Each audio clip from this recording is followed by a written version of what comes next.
people often brands come to us and they say, "Well, we're on Amazon and we have this many sales and we're doing well, but we're not ready for brand protection, right? Or we're not to that point Yeah. yet." And I would just caution brands, it's never too early to get your policies and your agreements and your reseller program set.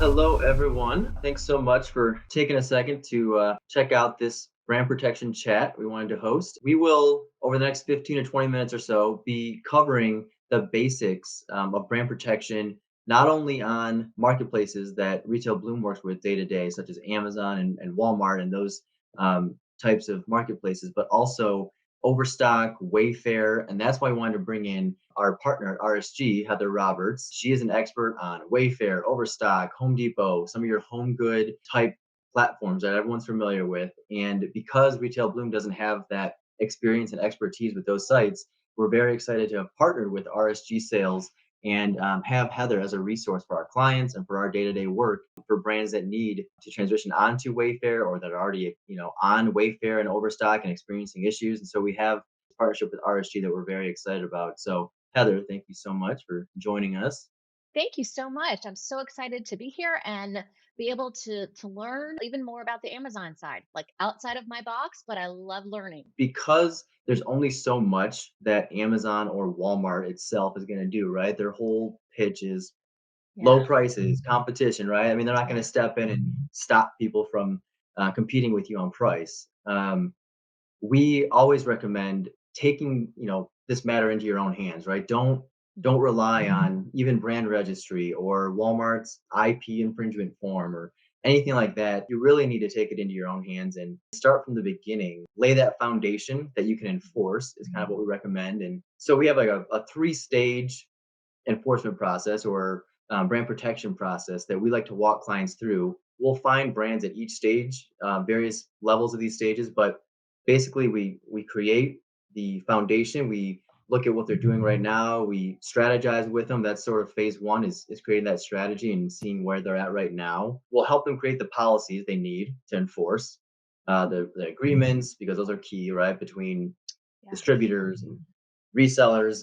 And then we will work with our technology partners. We use TrackStreet for a lot of Mhm. enforcement and monitoring, which is, we're very happy with them to enforce and actually go after those gray market sellers and try to control pricing and send out the violation notices and that type of thing. And that's a pretty good approach. I don't know if there's something similar that you see on Overstock and Wayfair when you're trying to set up brands for success. Is it something similar where they have some sort of help they'll provide, but it's not great? So I think really one of the biggest differences is they're two different business models, and sometimes suppliers get confused about those differences. So Wayfair and Overstock, Home Depot, Bed Bath, Macy's, Lowe's, Cherish, those companies operate on what we call the more traditional direct supplier, wholesale retailer relationship, where Yeah. a brand is responsible for setting their wholesale, and then it's the retailer's responsibility to set the retailer. One of the biggest challenges I think that sometimes brands have is that the it's the opposite effect, right? Because Amazon prices Hmm. get driven down, down, down, down, down, down, and sometimes suppliers get frustrated because the retail is too high. They think, and so they're like, "Wait, Gotcha. that's not where it's supposed to be. What am I supposed to do?" And so we talk to them about, what are some of the things they can do. Part of it is you have to give the algorithm a little time to level out, but there are things you can do to help lower your retails. The other thing that I think is really key is that a lot of those companies who have those direct supplier relationships, they don't really like having distributors and those type of Yeah. companies as suppliers. Overstock about 18 months ago went through a big overhaul on site and basically removed companies like that and culled down their catalog to be very specific to Hmm. have not copycats and repeat type products. So Yeah. they're really specific about how they want to control. So in that way, it's different brand protection, because Yeah. it's about protecting their brand of Overstock. It's just as much. Right. And then Wayfair has taken a complete other, like they've gone whoop that way. Just to highlight what's so fascinating about that to me is a lot of what causes the problems I was talking about on Amazon and Walmart with the prices getting driven down is the algorithms and the robots, right? That Amazon and Walmart have constantly finding Yeah. lower prices for your products Yeah. elsewhere on the internet. That problem gets completely circumvented if your brand, let's say Nike or whatever, isn't Nike on Wayfair. It's shoes are us, right? So Right. that crawler isn't finding the Nike price and matching it. You kind Yep. of avoid that whole spiraling price problem, which is a really Yep. interesting concept. Yeah, we actually have a client that has just experienced this various thing because they had set up their Wayfair account, years ago, and they were having problems with the Amazon and Wayfair pricing because they had not been set up in the white labeling program. They'd been a, vendor for so long, for Mhm. whatever reason, their management didn't make sure they get shifted. And then we have since, helped them with that. And it has made all the difference in the world with their Amazon pricing, but Mm. also their Wayfair sales have gone whoosh as a result. Walmart announced that it's allowing international suppliers to sell directly on Walmart.com, that they don't have to have a warehouse here in the US anymore, and that kind of stuff. And so I personally have been really curious about this because obviously it's in direct relationship to competing with Amazon. And my question is, do you think then that Walmart is going to have as much trouble with the reseller problem and that race to the bottom now all of a sudden? Or did they already have some protections in place? The simple answer is they do have the same types of problems already, and it's only going to be exacerbated if they're bringing in this product from international sources. One thing that's important to remember for brands on this is if there's a international entity, distributor, wholesaler, whoever it is, selling their product on Walmart.com, where people in the US are able to access that website, purchase it on Walmart, get it shipped to them. Those companies need to comply with the US laws. Just because the source of their product is coming in from Germany, France, China, doesn't matter. When those companies enter the US with those goods and start selling them to US customers, you're able to control them with your policies, with your, with US trademark Yeah. law. So we would treat them just like any other reseller, that would be able and have to fall in line with your policies and your agreements. Because of the protections that you mentioned with Wayfair having private labeling, Overstock taking it just from, the manufacturer directly.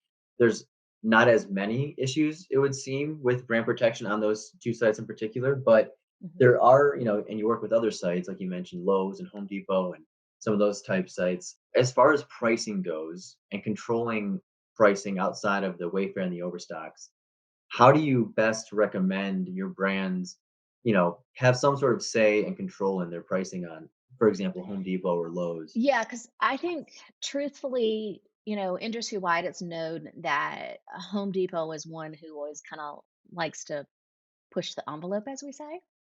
Mhm, mhm. And so we really Compete, try. right? Yeah. Yeah.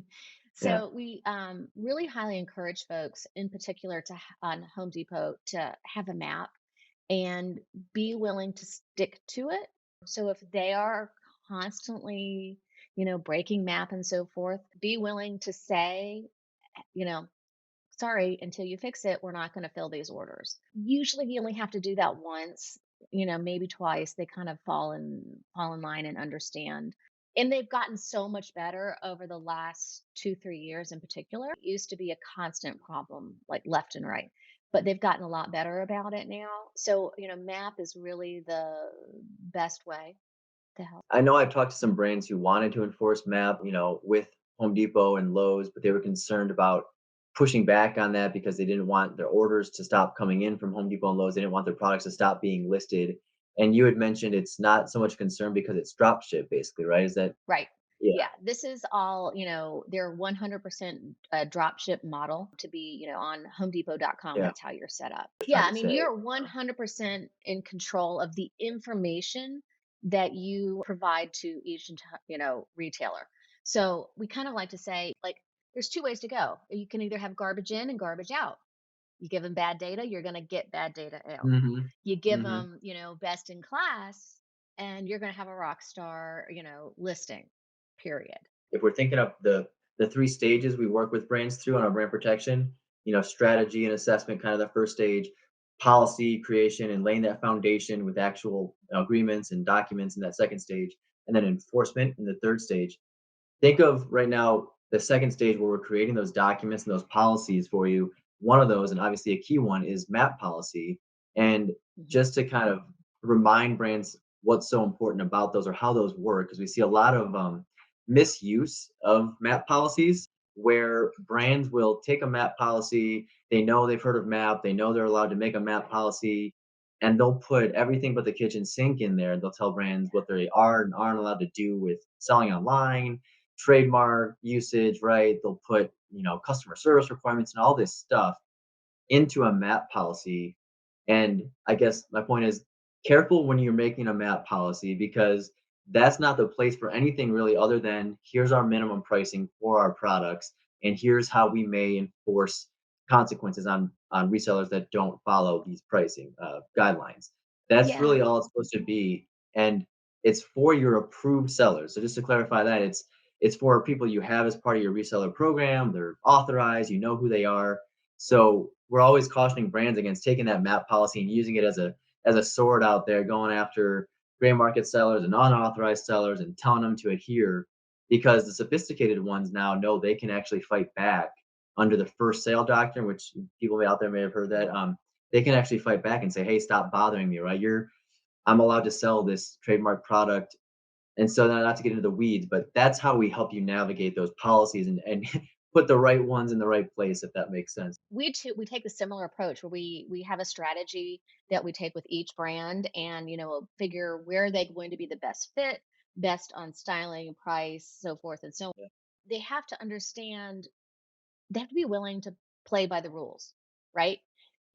So what we do is help brands really frame up how they can best, meld with a Home Depot or a Wayfair or a Macy's or whomever it is, because they Yeah, all are a little different. And at the end of the day, you're not going to change them. So exactly, what yeah. policies can you have internally that make sure you are taking the best advantage of what they have to offer? People often brands come to us and they say, "Well, we're on Amazon and we have this many sales and we're doing well, but we're not ready for brand protection, right? Or we're not to that point Yeah. yet."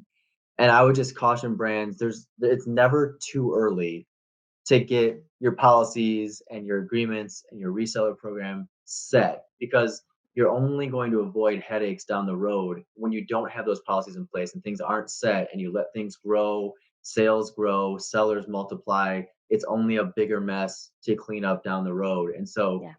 it's kind of counterintuitive, but really, the smaller you are, the better time it is to set the brand protection pieces Yeah. in place. Have visibility, see who's selling, have that enforcement capability. We use TrackStreet, like I mentioned, but have some sort of software or something that you're able to communicate with sellers, take them down pursuant to your policies when you need to. Because once you get to that point where there's hundreds of sellers and your prices are spiraling, it's a lot harder conversation to have and a lot harder to track down those all those sellers. So Yeah. you're never too small, is what I would say. When you're trying to protect yourself, you actually also have to protect yourself from yourself.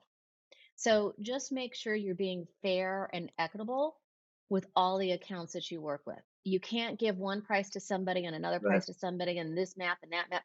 We need to be consistent. It's a lot of man hours. It's a lot of work to stay on top of this, to enforce, to monitor, Yeah. have those conversations. And so you don't have the personnel within your own organization to do the brand protection, to stay on top of it day to day. That's where an RSG, a retail bloom, with the resources we have, the software we leverage, is able to really help with that. Once you get to a certain point, it doesn't make sense to keep adding personnel to watch, Google sites and look at Google Shopping every day, right? You need that software and that expertise that I know our firms bring. So Yeah. I really appreciate the time today, Heather, and conversation. I could keep going probably for another hour on this and just keep learning. Feel free to reach out to either me at Retail Bloom or Heather at RSG. We will provide email addresses as well with the post here if you want to reach out and just let us know what questions you have. Thanks, Andy. Appreciate it.